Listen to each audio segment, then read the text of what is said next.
حامدا و مصلیا اما بعد۔ دوستو اور بزرگوں اور ساتھیوں، اللہ تعالیٰ خوبصورت ہے اور خوبصورتی کو پسند فرماتا ہے۔ دوستو، ایک مرتبہ حضرت امام ابو حنیفہ رحمۃ اللہ علیہ مسجد میں درس دے رہے تھے اور ان کی ٹانگ میں تکلیف تھی، جس کی وجہ سے انہوں نے اپنی ٹانگ پھیلائی ہوئی تھی۔ اس حالت میں ایک آدمی آپ کے درس میں آ کر بیٹھا۔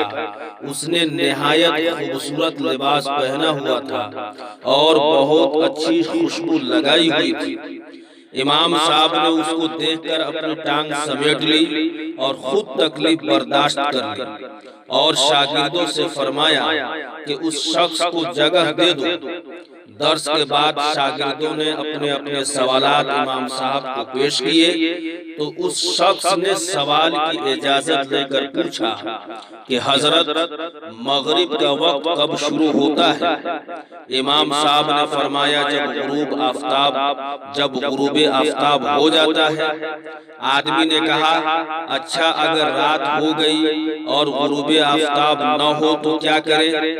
پھر حضرت نے فرمایا، اب ابو حنیفہ اپنی ٹانگ لمبی کر سکتا ہے، اور اس آدمی کے سوال کا جواب نہ دیا، کیونکہ یہ کیسے ہو سکتا ہے کہ رات ہو جائے اور آفتاب غروب نہ ہو۔ دوستو اور بزرگوں، کہا جاتا ہے کہ پہلی ملاقات میں آپ کا تصور سامنے والے کے ذہن میں 70% ہو جاتا ہے۔ مثال کے طور پر آپ اپنے دوست کی گاڑی میں بیٹھے تو گاڑی میں کہیں ٹیشو پیپر گرا ہوا ہے، کہیں کیسٹ گری پڑی ہے، کہیں جوتا بکھرا پڑا ہے، تو ظاہر ہے کہ اس دوست کا تصور آپ کے ذہن میں فوراً یہ آئے گا کہ یہ صفائی پسند نہیں ہے۔ ایسے لوگوں کے لباس اور ظاہری صورت سے آپ کے ذہن میں تصور پیدا ہو جاتا ہے کہ یہ شخص اس مزاج کا ہے۔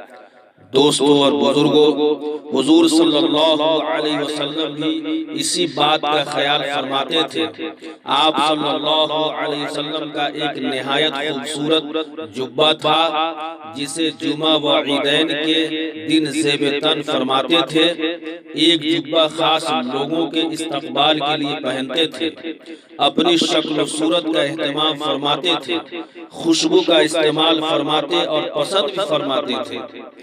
حضرت انس رضی اللہ تعالی عنہ فرماتے ہیں کہ آپ صلی اللہ علیہ وسلم کی رنگت نہایت خوبصورت تھی اور آپ صلی اللہ علیہ وسلم کا ہاتھ ریشمی کپڑے سے بھی نرم تھا، اور میں نے آپ صلی اللہ علیہ وسلم کی خوشبو سے اچھی کوئی خوشبو نہیں دیکھی، اور آپ صلی اللہ علیہ وسلم کا ہاتھ مبارک ہمیشہ خوشبو سے مہکتا تھا، یوں معلوم ہوتا کہ ابھی خوشبو سے نکالا ہے۔ ہم حضور صلی اللہ علیہ وسلم کو خوشبو سے پہچان لیتے تھے کہ آپ صلی اللہ علیہ وسلم تشریف فرما ہے۔ دوستو اور بزرگوں، حضرت انس رضی اللہ تعالی عنہ فرماتے ہیں کہ آپ صلی اللہ علیہ وسلم خوشبو کو کبھی رد نہیں فرماتے تھے۔ آپ صلی اللہ علیہ وسلم کا چہرہ مبارک آفتاب جیسا تھا، اور اگر آپ خوش ہوتے تو آپ کے چہرے پر روشنی کی طرح چمک آ جاتی کہ ایسا لگتا کہ چاند کا ٹکڑا ہے۔ حضرت جابر بن سمرہ رضی اللہ تعالی عنہ فرماتے ہیں کہ میں نے حضور صلی اللہ علیہ وسلم کو اس رات دیکھا جس میں چاندنی مکمل ہوتی ہے، تو آپ اس چاند سے بھی زیادہ خوبصورت نظر آ رہے تھے۔ آپ صلی اللہ علیہ وسلم لوگوں کو بھی ترغیب دیتے کہ اپنی ظاہری شکل و صورت درست رکھو۔ دوستو، حدیث شریف میں ہے کہ جس پر اللہ تعالیٰ نعمتیں نازل فرمائی ہیں، اس پر اللہ تعالیٰ اپنی نعمتوں کا اثر دیکھنا پسند کرتے ہیں۔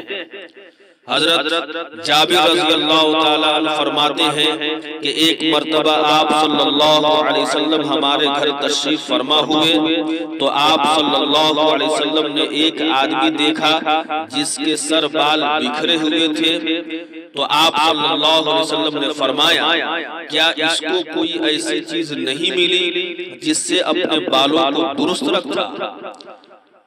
حضور صلی اللہ علیہ وسلم نے ایک شخص کو میلے لباس میں دیکھا تو فرمایا کیا اس کو پانی نہیں ملا کہ یہ اپنے کپڑے دھو سکے؟